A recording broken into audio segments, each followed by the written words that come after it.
So, the regional economic outlook for Asia and Pacific report has been brought out by the IMF, and we will be looking at the same. Okay, so this particular thing is in news. Why? Because IMF has recently brought out its regional economic outlook for Asia and Pacific report, April 2024. Now, the report states that India was the source of repeated positive surprises, repeated positive growth surprises, meaning what? Meaning that they might have projected India's growth at a particular rate, but India has surpassed that. So that is a surprise. Because generally what happens, if the IMF is projecting at 6%, the country may end up growing at 5.5%. But with India, the thing is, if you predict 6%, India grows at 6.2%, for example. In fact, so much so that the next year's estimate also they have improved, enhanced for India. Okay, so India has repeated positive growth surprises. Along with India, there is another country, Philippines, also, which has positive repeated growth surprises.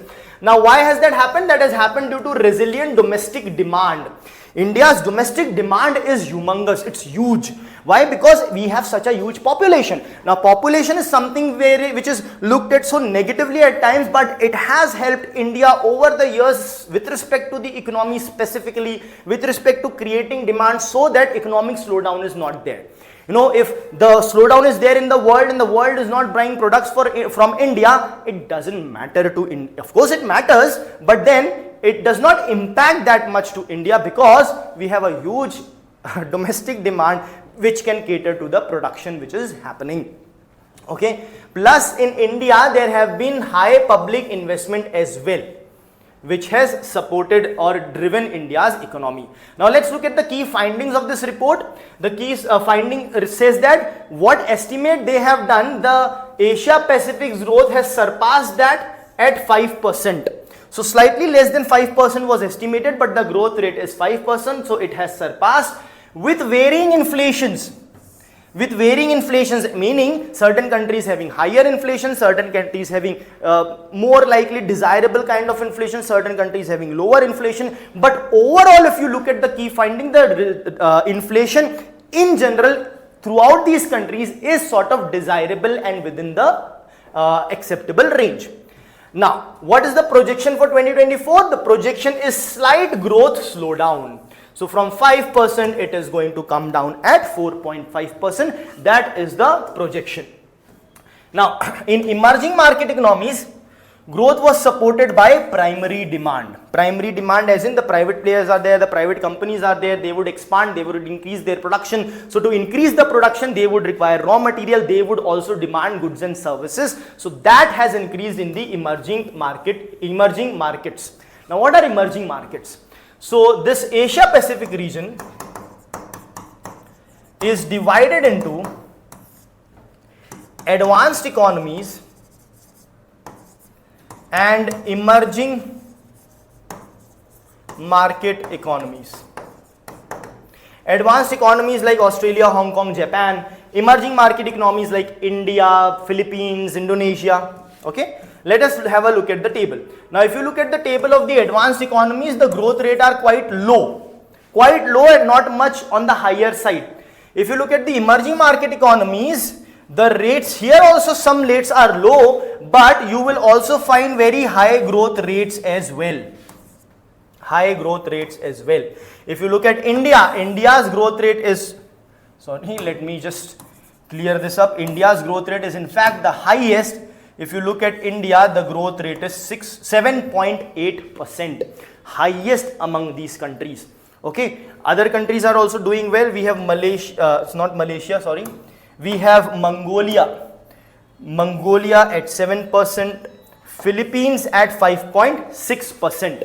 So, it's very clear that the emerging market economies are doing way better, and that is why the average percentage has come to 5%.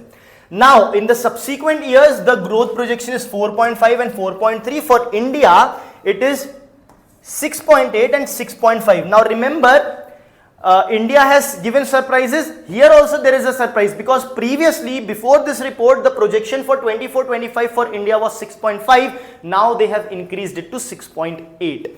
That shows how India is doing better and better.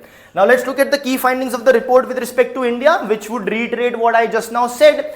that it raised India's growth rate, okay, from 6.5 to 6.8 for the financial year 24-25, and for 25-26 it is 6.5%.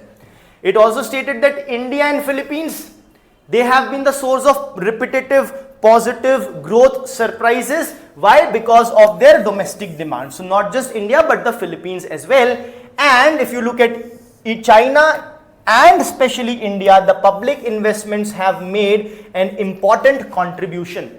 And that is there. In case of India, of course that is there, because if the economy is slowing down or we want the economy to grow faster, the government does come and does invest and does provide liquidity and expands in order to move the economy faster, and that has been the case. This is the same slide. Now coming on to the findings with respect to inflation. Inflation currently is at or near the desired level. Of course, the inflation is varying in different countries, which would vary definitely, but overall generally it is at or near the desired level. But there are different factors contributing to inflation in the future. This is very important. I'll tell you why. Inflation is what? A sustained increase in the rate of prices, right, of a basket of goods and services. So it is not just the increase in price of one single good, but a basket of goods and services. So the basket of goods and services can have very basic essential products. It can have sort of products which are consumer durables, to an extent inclining towards luxury kind of products. So if the luxury products, durables, are increasing in prices, that is also not right if it increases too much, but that is fine with respect to the poorest of poor, because they are anyhow not going to go for those products. Right. So if the basic products are cheaper, it's good for the poorest of the poor.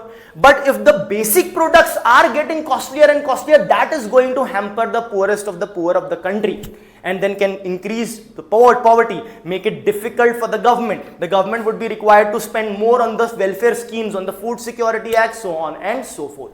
So that is the case, that the factors contributing to the inflation in the future would be different. Core inflation is expected to stay low, but some economies may see decrease in headline inflation. So what they are trying to say is, core inflation would stay low, headline inflation would go up, but in some countries, even the headline inflation would be low.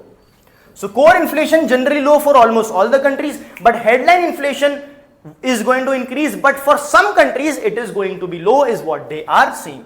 Now for a country like India, the food prices, particularly rice, may lead to increase in the headline inflation. So India would be a country which will have low core inflation but a high headline inflation. Why high headline inflation? Because of the food prices, especially for rice. So now comes a point to understand inflation and core and headline inflation. So what is inflation? It's a sustained rate of increase of prices of a basket of goods and services. The rate of increase should be a sustained one, and it should be increase in the prices of the baskets of goods and services, not just a single product, because a basket consists of hundreds of products. If just one single commodity's price goes up, the entire basket's price may not go up, because there are other commodities whose price can go down as well. So it is the sustained increase in the rate of prices of the entire basket of goods and services. Sustained rate of increase of prices of a basket of goods and services. What is headline and core inflation? So when you are measuring inflation, the total inflation that you measure, total inflation in the economy, is the headline inflation. Now from this headline inflation, to get core inflation, what you do is, from headline inflation you minus food and energy. When you subtract food and energy from headline inflation, you get core inflation. Now you will think that, sir, food and energy are the core thing. So why core inflation does not have the core thing? Because it is not related to the core thing. It is related to the items which are not volatile or fluctuating frequently. See, the thing is, these things, food and energy, are very highly fluctuating commodities.